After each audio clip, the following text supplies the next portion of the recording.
तक हम सारी चीजों को दिखाएंगे नहीं, लाइट यही हम नहीं चलेगा, चलो बाहर। तब तक ये कैसे जानेंगे कि मुझे कौन सा क्लियर है।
वेद माता गायत्री की जय, वेद माता गायत्री की जय, वेद माता गायत्री की जय, माँ सरस्वती की जय, माँ सरस्वती की जय, माँ सरस्वती की जय, गुरुदेव की जय, गुरुदेव की जय, गुरुदेव की जय, माता पिता की जय, माता पिता की जय, माता पिता की जय।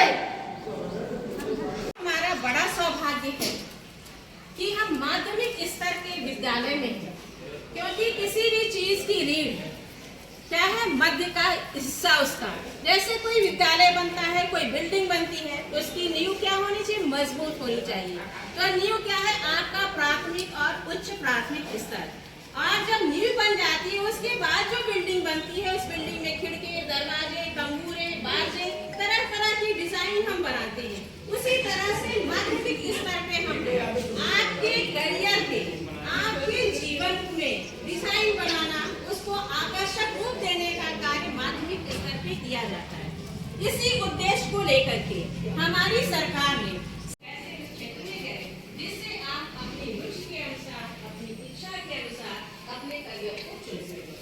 क्या हमारा सौभाग्य है कि आज के इस करियर मेले में हमारे मुखिया हमारे बीच में वाले, हमारे मुखिया, हमारे प्रधान जी हमारे बीच आए हुए हैं। तो हम चाहेंगे कि वह अपना आशीर्वचन हमारे विद्यालय परिवार को तथा हमारे बच्चों को दें। एक बार जोरदार। हम आपके बीच में आज ग्राम सभा डीनिया में कैरियर मेले के रूप में 3 साल का आयोजन शुरू हुआ है, उस आयोजन में हम आए हुए हैं। आयोजन आपका बड़ा सफल रहा है।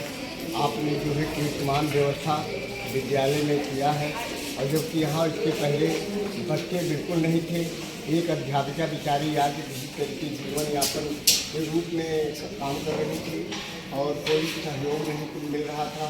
आज देख रहे हैं तब में अब में बड़ा परिवर्तन आ गया है। बहुत से बच्चे, बहुत सी छात्राएँ हमारे स्कूल में, इस कॉलेज में आ रही हैं, पढ़ रही हैं। विधिवत पढ़ाई हो रही है, शिक्षा की व्यवस्था अंतिम चरण पर चल रही है, और सारी जो है प्रयोगशालाएँ, विज्ञान और जो है धार्मिक हर तरीके की व्यवस्था, स्वास्थ्य सबकी व्यवस्था इसके द्वारा यहाँ किया गया है, जो कि बहुत शोभनीय काम है और बहुत कठिन काम था। इनके आने से, डॉक्टर रचना सिंह के आने से बहुत सरल हो गया, बहुत अच्छा हो गया। आज देखकर तबीयत बहुत खुश हो रही है। हमारे बच्चों का जीवन, हमारे बच्चों का रूपरेखा, हमारे बच्चों का जो है भविष्य वो बहुत उज्जवल दिखाई दे रहा है। और इस संदर्भ में हम यही कहेंगे, हमारी बहनें जो अध्यापिका हैं वो भी इसका सहयोग देती रहें, और गांव-गांव में थोड़ा सा घूमकर, और जो हमारी लड़कियां, हमारी बेटी, हमारी बहनें गांव में पढ़ी हुई हैं, अन्नबन स्कूल में जा रही हैं, उनको लावें, उनको सुझाव दें, उनको समझावें और विद्यालय की रूपरेखा बढ़े। और हम तो चाह रहे हैं कि अगले सत्र में कम से कम 250-250 जो है कन्याएँ, छात्राएँ यहाँ आवें और हर तरीके की व्यवस्था हो। और इसको एक बार और साहब से कहा था कि इसको इंटर कराइए, चाहे जैसे कराइए, ज़मीन देने के लिए हम बाध्य हैं। ज़मीन हम आपको देंगे, यही देंगे, आप इंटर कॉलेज को करवा के तब यहाँ जाइएगा। ये मेरा सुझाव है, मेरा आपसे निवेदन है। जो भी कठिनाई, जो भी ज़मीन की व्यवस्था कठिन है, उसको हम चाहे जैसे रूप से सरल कर देंगे और आपको दे देंगे। आप पहले इसका करवाइए, मंजूर करवाइए, हम आपके साथ हैं। और बहुत अच्छा काम आप कर रही हैं। हमारी बहनें भी बहुत अच्छे ढंग से पढ़ा रही हैं। स्कूल का प्रेम, स्कूल का इज्जत, स्कूल की इज्जत, सम्मान ये समाज में बढ़ रहा है, गांव में बढ़ रहा है, हर जगह इसकी बूझ आ रही है। इस नाते जो है हम यही चाहते हैं कि इसको इंटर कॉलेज पढ़ा दिया जाए तो ज़्यादा अच्छा होगा। इससे बड़ी बात और हमारे पास कुछ नहीं है। आपकी व्यवस्था, आपकी प्रतिष्ठा, आपका स्वभाव, आपका आचरण देखकर बहुत सराहनीय जो है व्यवस्था है आपकी, और उसमें मैं और कुछ नहीं कह सकता हूँ। हमारे प्रधान जी को आपने सुना। अब विद्यालय कैसे चलता है, कार्यालय कैसे चलता है, कार्यालय की कार्यशैली क्या है, उस संबंध में आपको करियर से संबंधित जानकारी देने के लिए हमारे बीच हेमंत जी हैं, जो अपना बहुमूल्य समय निकाल करके जौनपुर से यहाँ आए हुए हैं। तो आपको कुछ दिशा निर्देशन देंगे, आप उन्हें सुनिए। बहुत दिए, पर पीसीएफ भी दिए, पिक्चर का लोअर दिए, वीडियो का भी दिए। आपसे ज्यादा अनुभवी कोई नहीं है जितने क्षेत्रों में परीक्षा दे चुका हूँ। परीक्षा मैं कई क्षेत्रों में दे चुका हूँ। इंटरव्यू नहीं क्वालिफाई, कोई काम करेंगे, जैसे कोई पैसा लेंगे, सबसे ज़्यादा जरूरी है निरंतरता होता। टाइम भी आप पढ़ें, निरंतर बना रखें, आत्मविश्वास रखें।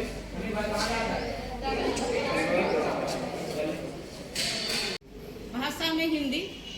और अभी आप लोगों की जो परख परीक्षा के लिए अभ्यास हो रहा था, ओएमआर सीट पे आप अभ्यास कर रहे थे, जिसमें आपको हिंदी, विज्ञान, गणित, अंग्रेजी, सामाजिक विषय, इन विषयों का अभ्यास कर रहे थे, जिसमें आपको सबसे ज़्यादा कठिन क्या लग रहा था? अंग्रेजी। हिंदी हमारी मातृभाषा है, उसमें जो भी कुछ पूछा जाता है, चाहे वह किसी भी विषय से संबंधित हो, उसे हम आसानी से समझ जाते हैं। लेकिन अंग्रेजी को समझने में हमें कठिनाई होती है।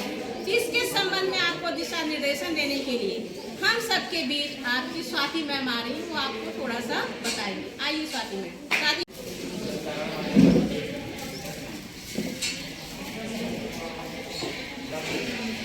2 मिनट आप आदरणीय प्रियंका मैम, सम्मानित वरिष्ठ जन और प्यारे बच्चों, ये मंच देने के लिए मैं आपका आभार व्यक्त करती हूँ। और आप लोग सभी जानते हैं बच्चों कि इस समय तो बात सुनेंगे ही, कोई मतलब नहीं रहा। आप लोग बच्चों जानते हैं कि हम लोग नई शिक्षा नीति अब हमारे यहाँ लागू होने जा रही है और जिस तरह से हमारे यहाँ रोजगार की संभावनाएं बढ़ रही है, तो उसमें हमारा जो इंग्लिश भाषा है, अंग्रेजी विषय बहुत महत्वपूर्ण है।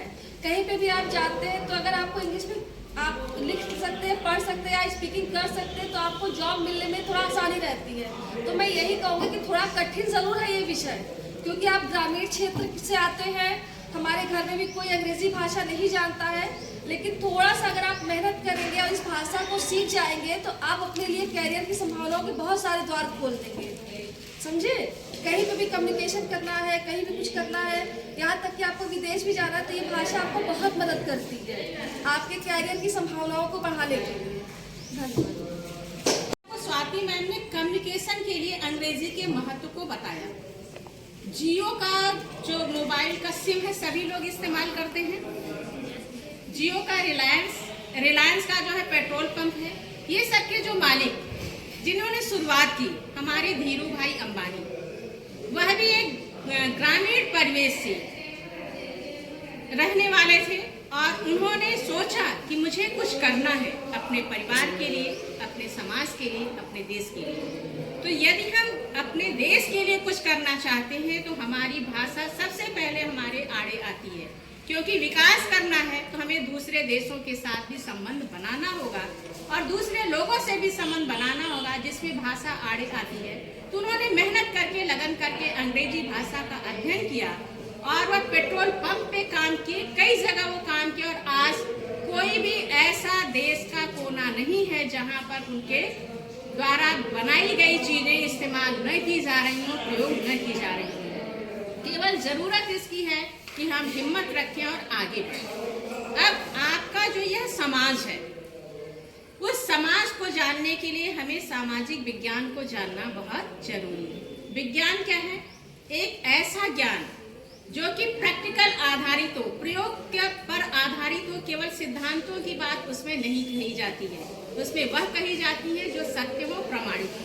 तो ऐसा ही सामाजिक विज्ञान जिसमें आप इतिहास भी पढ़ते हैं, भूगोल भी पढ़ते हैं, नागरिक शास्त्र भी पढ़ते हैं, अर्थशास्त्र भी पढ़ते हैं, और जब तक ये चारों चीज को नहीं आप समझेंगे तब तक आप अपने समाज को नहीं समझ सकते। इसी सामाजिक विज्ञान पे थोड़ा सा प्रकाश डालने के लिए आपके बीच से आपकी कृष्णा मैम आ रही हैं। कृष्णा मैम का स्वागत करिए जोरदार ताली से।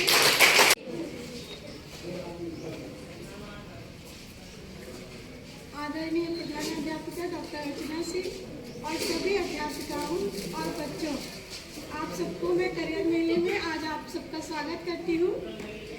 जैसे कि मैडम ने बताया कि हम सामाजिक विषय, जैसे मैं सामाजिक विषय पढ़ाती हूँ तो सबसे ज़्यादा मैं उसी के बारे में आपको बात करूँगी कि सामाजिक विषय अगर आप पढ़ते हैं और आगे लेकर चलते हैं करियर के रूप में, तो आपके विभिन्न क्षेत्र उसके लिए करियर के रूप में खुले हुए हैं। तो इसमें सामाजिक में आपका इतिहास, भूगोल, नागरिक शास्त्र और अर्थशास्त्र आता है। जैसे कि नागरिक शास्त्र है, नागरिक शास्त्र ये बताता है कि आप एक अच्छे नागरिक कैसे बने और साथ में अपने देश के जो उसके नागरिक होने के नाते आप क्या क्या कर सकते हैं।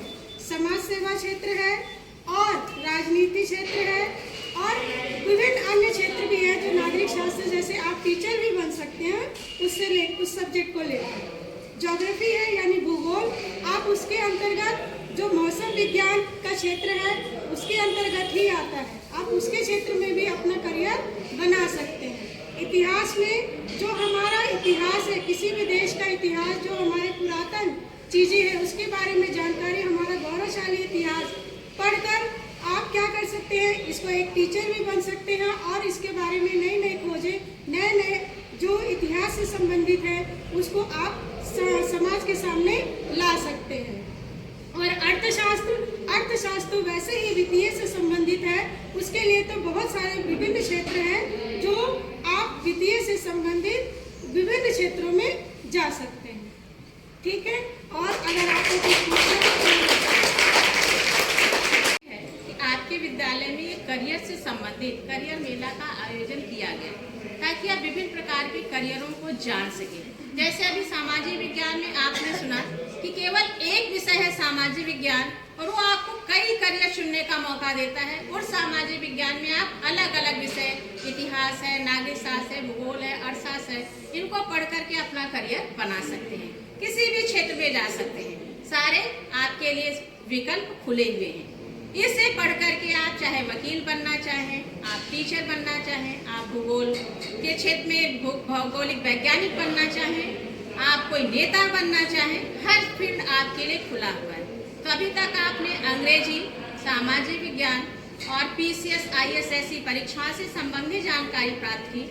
अब हम उस विषय की तरफ चलते हैं जो हमारी भाषा सबसे पुरातन है, जिसे हम वाक भाषा भी कहते हैं, यानी वह हमारी भाषा संस्कृत, जिसमें हमारे वेदों की, पुराणों की रचना की गई।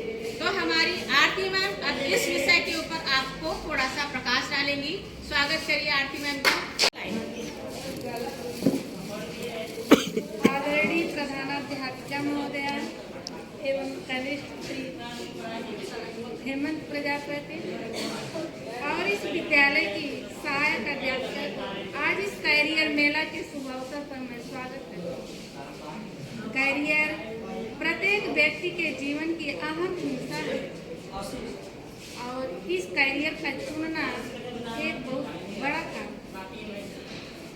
जो इस अवसर पर हमारे विद्यालय के छात्रों ने, कुछ छात्र शिक्षक बनने का और कुछ डॉक्टर, इंजीनियर, वकील आज बनने का अपना लक्ष्य, अपना कैरियर चुना है। तो उन बच्चों से हम यही कहना चाहते हैं कि वे इस लक्ष्य को चुने, अपने मन में केवल मत लें, बल्कि इस लक्ष्य तक पहुंचने का अथक प्रयास करें। क्योंकि जब तक हम किसी कार्य को नहीं करते हैं, हम उस लक्ष्य को तक नहीं पहुंच पाते। किसी ने कहा है कि कुछ करना है तो डट कर चल और थोड़ा दुनिया से हट कर चल। कुछ करना है तो डट कर चल, थोड़ा दुनिया से हट कर चल। लीक पर तो सभी चल लेते हैं, लीक पर तो सभी चल लेते हैं, कभी इतिहास पलट, कभी इतिहास मैं अपने इस विद्यालय की छात्र छात्राओं को यही कहना चाहती हूँ, चाहे वो शिक्षक बनना चाहते हैं या टीचर, वकील, इंजीनियर, जो भी बनना चाहते हैं, तो अपने दिमाग में सोच लें हमको बनना है। हम केवल आज इस लक्ष्य पे जो खड़े हैं, इसको केवल हम ऐसे अपने मन में ठाने नहीं करेंगे, हमको केवल ऐसे दिखावा है तो दिखावा मत करें। कोई इस लक्ष्य तक पहुँचे, अपना कर्म करें। अगर कर्म करेंगे तो उसका फल जरूर मिलेगा। कहा जाता है कि सोच मत साकार कर, सोच मत साकार कर और मिलेगी तेरी मेहनत का फल, मिलेगी तेरी मेहनत का फल, किसी और का इंतजार नहीं। तो हमको किसी का इंतजार नहीं करना है। एक ठंडी मौसम में लड़कियां स्वेटर नहीं पहनते, तो कोई कहता है वो नहीं पहन पा रही तो हम क्यों पहने? अरे हमको ठंडी लग रही तो हम पहने, वो नहीं पहन रही हम ऐसा थोड़ी को नहीं कर रही तो उस कार्य को ना करें। हमको जैसा हो वैसा करें। इन्हीं शब्दों के साथ अपनी बारी बहुत अच्छी बात आपको आरती मैम ने बताई कि लीक से हटकर कर, और आज जो अलग अलग करियर आपने चुना है और उस करियर से संबंधित आपने बैच लगाया है, तो केवल दिखावे के लिए नहीं, उसे हम मन में ठान लें। और यदि हम मन में ठान लें तो कोई भी काम कठिन और असंभव नहीं है। एक अंधा व्यक्ति भी यदि वो पढ़ना चाहे तो उसके लिए बहुत से रास्ते हैं और वो ब्रेल लिपि की सहायता से पढ़ लेता है। तो जिसके पास पैर नहीं है वह भी वैष्णो देवी की चढ़ाई चढ़ जाता है।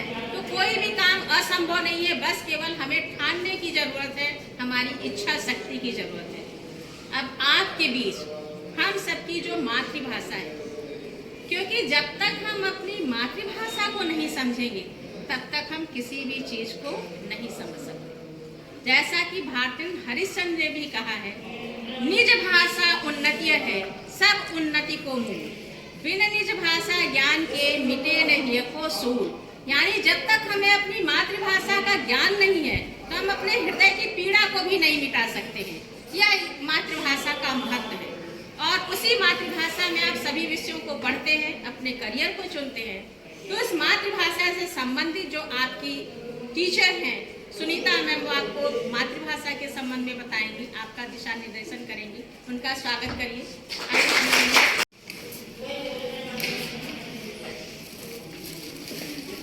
यहाँ पे उपस्थित आदरणीय प्रिंसिपल और सभी शिक्षिका बहनों और प्यारे बच्चों, सबसे पहले मैं आप सबको नमस्कार करती हूँ और आपके उज्जवल भविष्य की कामना करती हूँ कि आपने जो एक कैरियर मेला लगाया है इसमें आप सफल हो अपना कैरियर बनाने में। ठीक, जैसा कि मैम ने कहा कि मैं हिंदी भाषा की टीचर हूँ, तो हिंदी हमारी जो भाषा है पहले बहुत पिछड़ी हुई थी, लेकिन आज जो है ये विदेशों में भी बोली जाने वाली भाषा बन गई है। ठीक है, तो कोई भी भाषा ये नहीं है कि किसी से कम है। ठीक, तो आप अपना कैरियर इस भाषा में भी चुन सकते हैं। जैसे पहले मैं भी जब पढ़ती थी मुझे ये नहीं पता था कि मैं हिंदी की टीचर बनूँ, ठीक है, लेकिन मैंने जब बीएड किया उसके बाद मैंने निश्चय किया कि नहीं, मुझे हिंदी भाषा का टीचर बनना है। तो फिर उसमें मैंने लगातार कोचिंग की और किताबें पढ़ना शुरू किया। ठीक है, तो आज मैं आप लोगों के बीच टीचर बन के उपस्थित हुई हूँ हिंदी की। ठीक, तो मैं चाहूँगी कि आप लोग भी मन में एक चीज़ ठान ले कि हमको क्या बनना है। चाहे आप टीचर बनना चाहे आप इंजीनियर बनना चाहे आप डॉक्टर बनना चाहे आप कलाकार बनना चाहें। ठीक है, जिसके अंदर जो भी हुनर है वो उसी क्षेत्र में जाए। सबसे अच्छा यही होगा कि हमारे अंदर जो है हम उसी को और निखारें। ठीक है, किसी को देखकर आगे नहीं बढ़ना है। खुद हमारे अंदर जो चीज़ें हैं, जैसे कोई सिलाई कढ़ाई अच्छा करता है तो उस क्षेत्र में भी जा सकते हैं, फैशन डिजाइनर का कोर्स कर सकते हैं। ठीक है, इस समय फैशन डिजाइनर कोर्स भी बहुत इम्पॉर्टेंट है। कितने लोग बहुत बड़े बड़े बिजनेसमैन बने हुए हैं इसमें। ठीक, तो हम इसको भी कर सकते हैं। आप गाना गा सकते हो अच्छे से, ढोलक बजाता है, कोई हारमोनियम बजाता है, ये चीज़ें भी आप कर सकते हो, कलाकार भी बन सकते हो। ठीक है, तो आपकी जो इच्छा हो, जो आपके मन में हो कि हम ये बन सकते हैं, आप उसकी तरफ अपना ध्यान दीजिए। इन्हीं शब्दों के साथ मैं अपनी वाणी को विराम देती हूँ। बहुत बहुत धन्यवाद। आज इस कैरियर मेले के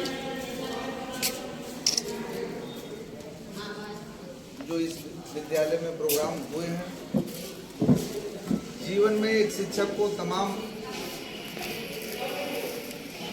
राह में तमाम चीज़ें झेलनी पड़ती हैं। जिस राह के लिए सरकार कटिबद्ध है कि आप लोगों को इस मेले के माध्यम से जीवन की एक राह चुनने के लिए कि आपको शिक्षक बनना है कि डॉक्टर बनना है। तमाम बच्चे यहाँ से पढ़ के जाते हैं, इलाहाबाद जाते हैं, उनको दिशा नहीं मिलती तो भटकते ही रहते हैं और फिर बेरोजगार बन के वापस चले जाते हैं। तो इन दशा में सरकार जो है आपके इस राजकीय उच्चतर माध्यमिक विद्यालय डिहिया में और ऐसे तमाम प्रदेश में जितने विद्यालय होंगे इसी प्रकार से कार्यक्रम की योजनाएं चल रही होंगी। तो आपको अपने जीवन में क्या करना है इसके बारे में आपकी जो यहाँ शिक्षा रूपी देवी जो बैठी हैं आपको जो शिक्षित करने के लिए, और ये आपको उचित जो आपकी सोच होगी, चाहे आप हर एक विषय में तो आप बेहतर नहीं हो सकते, कुछ न कुछ चीज़ें ऐसी होती हैं कि आपको डॉक्टर बनना है, इंजीनियर बनना है, कि तमाम चीज़ें हैं उसको चुनने के लिए आप स्वतंत्र हैं। जो इस राह पे जाना चाहता है तो ये इनके द्वारा आप सलाह लेंगे। जो सरकार की नीतियां हैं, ये सरकार की नीतियों को बढ़ावा देने के लिए ये आपके बीच में इस मेले के माध्यम से आपको समझाया जा रहा है, आपसे पूछा जा रहा है, आपको विचार जानने की कोशिश की जा रही है। तो हम बहुत बहुत धन्यवाद देंगे कि यहाँ के शिक्षक जो आप लोगों के बीच में कार्यक्रम को सुचारू रूप से ये कर रहे हैं और बहुत कम समय में विद्यालय में कितने स्टाफ होंगे? टीचर 4 से लेके 5 बच्चे का नाम? 5 बच्चों की धीरे धीरे संख्या बढ़ रही है। कुछ समय से विद्यालय की स्थिति थोड़ी गड़बड़ हो गई। एक टीचर के माध्यम से विद्यालय चलता है। रुकने की व्यवस्था नहीं। रुकने की व्यवस्था नहीं है। मुझे तो किसी तरह एक मिल भी गया है, बाकी लोग आते हैं बदलापुर से, क्योंकि लोकल की तो नियुक्ति होती नहीं है। दूर दूर मैं खुद बनारस की हूँ, एक इलाहाबाद की है, प्रतापगढ़ की है, लेकिन सभी लोग अपनी सेवा पूरे तन मन धन से दे रहे हैं, लगे हैं, आते हैं। तो यहाँ क्या अपने गांव से भी बेखबर हो जाते हैं। हमारे आस पड़ोस में कौन सी घटनाएं घटित हो रही हैं, यह समाचार पत्रों के माध्यम से हमें जानकारी उनकी मिलती है। और समाचार पत्रों या टीवी के द्वारा, प्रिंट मीडिया, इलेक्ट्रॉनिक मीडिया, ये सब मीडिया के साधन हैं। और तुम में से कुछ बच्चों ने अपना करियर भी चुना है।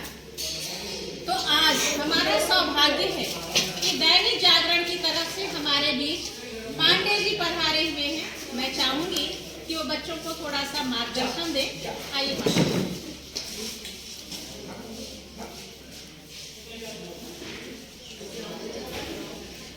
बहुत बहुत धन्यवाद मैडम जी।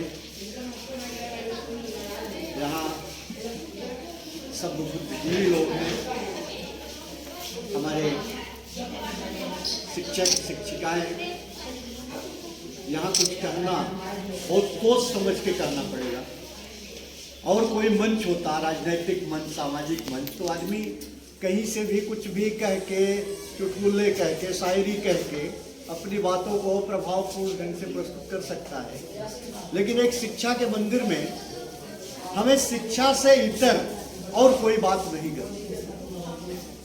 तो हम इस माँ सरस्वती के भव्य प्रांगण में सबसे पहले देवी सरस्वती को प्रणाम करते हैं और अपने सभी मातृशक्तियों को आप सभी का हम अभिवादन करते हैं, आप सभी का स्वागत करते हैं, नमन करते हैं।